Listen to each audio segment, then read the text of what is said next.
Good down, Jensen, everyone. At Raisa Lucinda and Chamber and Seba para sa Mag-Mathematics lang with Jessa.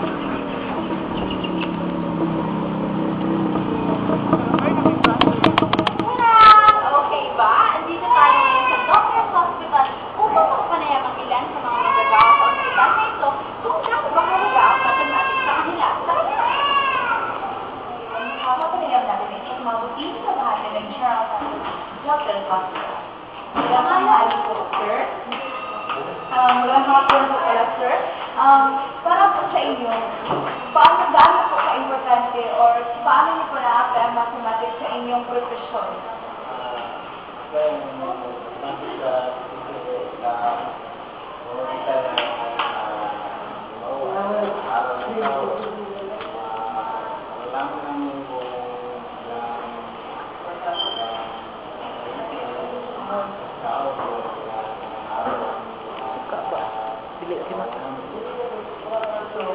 Yun, napakahalaga talaga ng mathematics sa kanilang profesyon kasi kung hindi niya alam paano gamitin ang mathematics, hindi niya malaman ang total na sahod niya sa buong buwan. Ano kabataan ngayon? Anong masasabi niyo sa mga kabataan ngayon, sir? Mag-aral sila ba?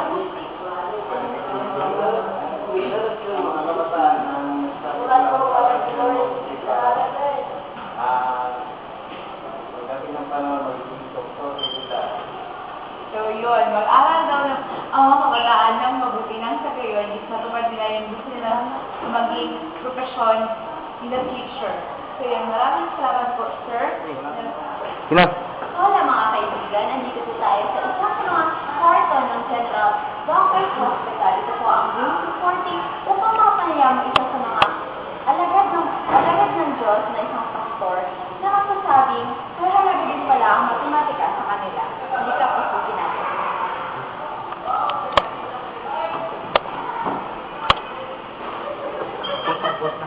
Ang kapupusan ni? Ang kanin? Ay, siya dito lang natin. Okay, andito na po tayo sa loob ng room 240 at ito po si Reverend Richard Granville. Okay, Pastor, paano po nakakatulong sa inyo ang mga natutunan niyo sa mathematics sa inyong profesyon bilang alagad ng Diyos at sa pang-araw-araw ninyong gawain? Hello po, magandang gabi po. Siguro sa area na dapat malaman mo yung number. Una yun, dapat malaman mo yung number para alam mo kung saan mo buksan yung Bible mo. Pangalawa, siguro sa church, kailangan mong i-budget kasi may income yung church. Kailangan mo, alam mo kung paano mo i-budget yung mga dapat i-budget sa the church. Kailangan ba kung magkano yun dito, kaya dun nakaka-affect yung math. Okay, so yun po ang masasabi niya about sa math. Ano naman pong masasabi niyo sa mga kabataan ngayon na titingin sa atin ngayon? Ano pong mapapayo ninyo sa kanila? Napahalagahan ba nila o basta na lang nilang pabayaan ang pag-aaral ng mathematics? Kailangan nyo po mag-aral ng mabuti sa math. Kasi we are now in the computer world. Merong mga numbers na kailangan doon sa lahat na aspeto ng subject, lahat ng aspeto ng buhay, may math. Minsan hindi applicable yung mga subject, pero yung math, kailangan everyday yung dyan. Kaya dapat hindi neglect ang math. Okay, maraming salamat po. Andito po si Shader Ansaba para sa Mag-Mathematics ka sa Jessa.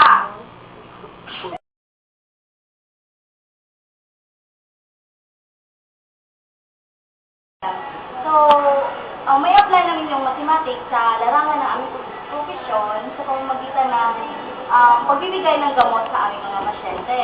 So, kapag kami ay nagbibigay ng gamot sa aming mga pasyente, kami ay kailangang mag-compute ng tamang dosage para maibigay namin yung tamang gamot sa pasyente namin. Ako lang. Maraming salamat po, Mama. Ano po ba ating pangalan niya? Ako na natin mo. Joylyn Lumugda po. Maraming salamat po.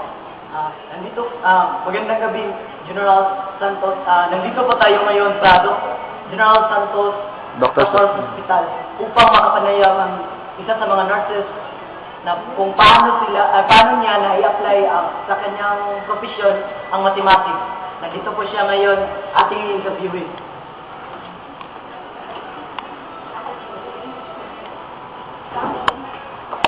Magandang gabi po. Paano mo po na i-apply ang mathematics sa iyong profesyon?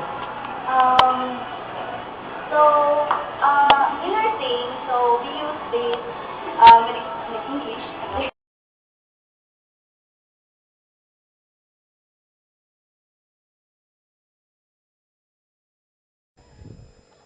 Nandito po tayo sa isang lugar kung saan natin ang isang tao na nakakuha o nabigyan siya ng 1,000,000 peso.